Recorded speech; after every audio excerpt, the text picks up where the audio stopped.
आज से लगभग 4.5 बिलियन साल पहले हमारी पृथ्वी के जगह पर सिर्फ अंधकार ही दिखाई दे रहा था। दोस्तों, आप में से बहुत से लोग ये जानना चाहते हैं कि पहले धरती बनी या जीवन, पहले भगवान बने या हमारा ये ब्रह्मांड।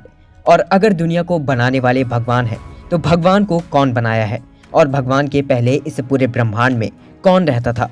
दोस्तों, इसका जवाब तर्क सहित दे पाना काफी ज्यादा मुश्किल है, लेकिन हमारे कई ग्रंथों को देखा जाए तो उसमें भगवान शिव को आदि अनंत कहा गया है, यानी जिसका ना तो कोई शुरुआत हो और ना ही कोई अंत। तो इसका जवाब है कि सबसे पहले भगवान ही थे और उनसे पहले कोई नहीं था। अगर आप थोड़ा गहराई में सोचने की कोशिश करें तो आप ऐसे सोच सकते हैं कि अगर सबसे पहले भगवान थे तो उनके बिलियन साल पहले कौन था, उनको बनाने वाला कौन था। क्या वो सबसे पहले अपने आप ही बन गए या फिर उनको भी बनाने वाला कोई था। खैर दोस्तों, अगर ऐसे हम सोचते रह गए तो हम किसी भी निष्कर्ष तक नहीं पहुंच पाएंगे और हमारा ये दिमाग कभी संतुष्ट नहीं हो पाएगा। तो बेहतर यही है कि जहां से पृथ्वी की शुरुआत हुई और हम इंसानों को पता चला, वहीं से शुरू करते हैं कि आखिर हमारी पृथ्वी कैसे बनी। तो ये बात है आज से 4.5 बिलियन साल पहले की, जब पृथ्वी किसी बड़े एस्टेरॉयड के रूप में हमारे इस विशाल ब्रह्मांड में घूम रही थी। और आज जिस जगह पर पृथ्वी है वहां पर सिर्फ और सिर्फ घोर अंधकार के अलावा कुछ भी नहीं था। आज जहां हमारा सौरमंडल है वहां विभिन्न प्रकार के गैस और धूल के बादल हुआ करते थे। इन सबसे दूर हमारे और सौरमंडल में एक विशाल आकार का तारा हुआ करता था। वक्त के साथ साथ उस तारे की ऊर्जा कम होने लगी और देखते ही देखते उस तारे में एक भयानक विस्फोट होने लगा। इस भयानक विस्फोट से ये अंतरिक्ष के बादल एक दूसरे से दबने लगे।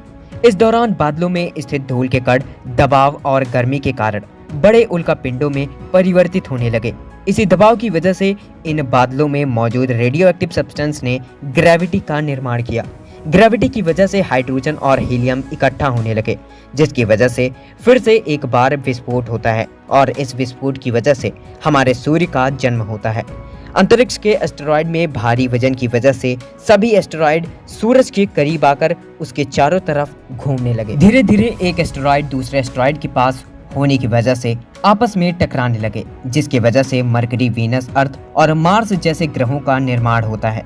वैज्ञानिकों के अनुसार हमारी पृथ्वी और मंगल ग्रह के बीच एक थिया नाम का ग्रह सूर्य का परिक्रमा किया करता था।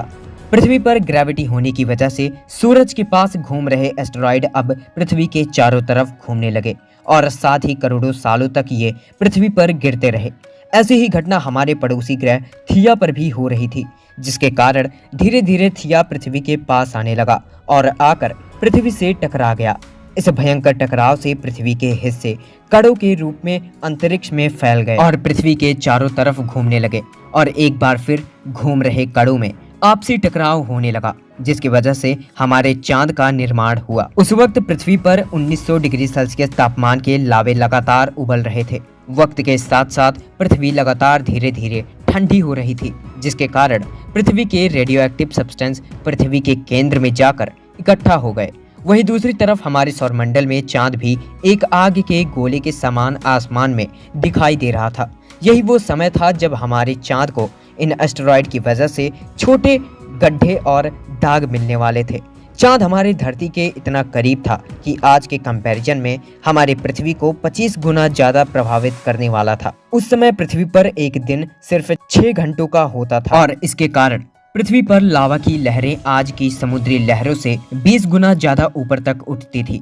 लेकिन हमारा चांद धीरे धीरे हमारे पृथ्वी से दूर जाने लगा और इससे धरती पर लावा की नदियां ठंडी होने लगी, जिससे धरती के सतह का निर्माण हुआ। चांद के अलावा हमारे सौरमंडल में 2 ऐसे ग्रह थे जो सूरज से भी ज्यादा चमकीले थे, जिसका नाम जुपिटर और सैटर्न पड़ा। सौरमंडल के आंतरिक ग्रह जैसे कि हमारी पृथ्वी, मरकरी, वीनस, मार्स, ये सब रॉकी प्लैनेट्स हैं और ये ज्यादा समय तक पिघले लावा के रूप में नहीं रह सकते। लेकिन वहीं जुपिटर और सैटर्न दोनों ही गैस जायंट्स हैं, जो कि लंबे समय तक आसानी से गर्म रह सकते हैं।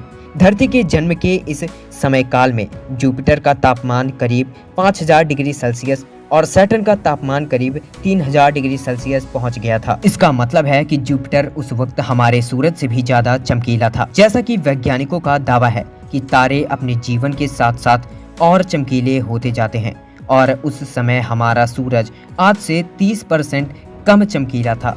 4 अरब साल के इस लंबे काल में ये गर्म ग्रह भी ठंडी होती चले गए। उधर धरती के वायुमंडल में एक ही गैस था जिसका नाम था मीथेन। एस्टेरॉयड गिरने के दौरान धरती पर लगातार कॉमेट्स की भी बरसात हो रही थी जो धरती के ऊपरी सतह पर लगातार गिर रही थी। लाखों सालों तक पृथ्वी पर उल्कापिंडों की बरसात हुई। जो उल्कापिंड धरती पर गिर रहे थे उन उल्कापिंडों में भारी मात्रा में नमक, पानी और मिनरल हुआ करता था। करोड़ों सालों तक इन उल्कापिंडों की बरसात होती रही और फिर धीरे धीरे धरती की ऊपरी सतह पानी से भर गई।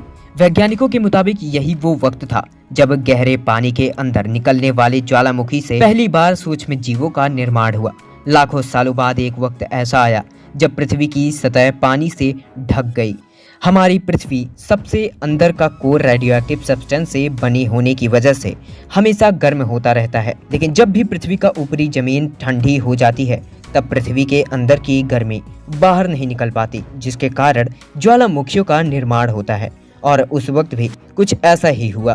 पानी से ढकी हुई पृथ्वी से हजारों की तादाद में ज्वालामुखी निकलने लगे और आने वाले लाखों सालों तक इन ज्वालामुखियों का निकलना जारी रहा। जिस वक्त पानी के ऊपर जमीन का निर्माण हो रहा था उस वक्त भी धरती पर वातावरण न होने की वजह से धरती पर कॉमेट्स की बरसात हो रही थी। आज से लगभग 300 करोड़ साल पहले धरती पर ऐसा वक्त आया जब पृथ्वी का वातावरण लगभग स्थिर हो गया था। ज्वालामुखी निकलने बंद हो गए थे और पृथ्वी का एक दिन लगभग 12 घंटों का होने लगा था। साल बीतते गए और पृथ्वी पर वातावरण पृथ्वी के बिल्कुल अनुकूल बन गए, जहां आप, हम और पृथ्वी पर रह रहे सभी जानवर और जीव अपने एवोल्यूशन को आगे बढ़ा रहे हैं। अब समय है इस वीडियो के फैक्ट को जानने का, तो चलिए शुरू करते हैं। दोस्तों, क्या आप जानते हैं कि अर्थ सोलर सिस्टम का एकमात्र ऐसा ग्रह है जिसके सतह के नीचे टेक्टोनिक प्लेट्स मौजूद हैं। ये टेक्टोनिक प्लेट्स पृथ्वी के नीचे उबल रहे मैग्मा पर फ्लोट कर रहे हैं और जब ये प्लेट्स आपस में टकराते हैं तो धरती पर कंपन पैदा होती है, जिससे हम भूकंप भी कहते हैं। और क्या आप जानते हैं कि अर्थ के पास एकमात्र ऐसी प्राकृतिक उपग्रह है जिसका नाम चंद्रमा है। आपकी जानकारी के लिए बता दें कि जुपिटर के प्लैनेट में कुल 67 मून्स मौजूद हैं। और क्या आपको पता है कि पृथ्वी के अंदर कोर मौजूद है जिसका टेम्परेचर सूर्य की सतह से भी ज्यादा गर्म है। और साथ ही पृथ्वी की घूमने की रफ्तार अब धीरे धीरे कम होने लगी है। इसका मतलब है कि 140 मिलियन वर्षों में पृथ्वी पर एक दिन की लंबाई 25 घंटे होगी। वैज्ञानिकों का ऐसा दावा है कि कुछ एस्टेरॉयड भविष्य में हमारी पृथ्वी से टकरा सकते हैं और इस ग्रह की जीवन को पूरी तरह से नष्ट कर सकते हैं। दोस्तों, आई होप आपको ये वीडियो अच्छी लगी होगी। अगर ये वीडियो पसंद आई हो तो प्लीज एक लाइक कर देना और चैनल पे नए हो तो सब्सक्राइब करके बेल आइकन नोटिफिकेशन ऑन कर लेना। चलिए मिलते हैं एक नए वीडियो में नए टॉपिक के साथ, तब तक के लिए गुड बाय।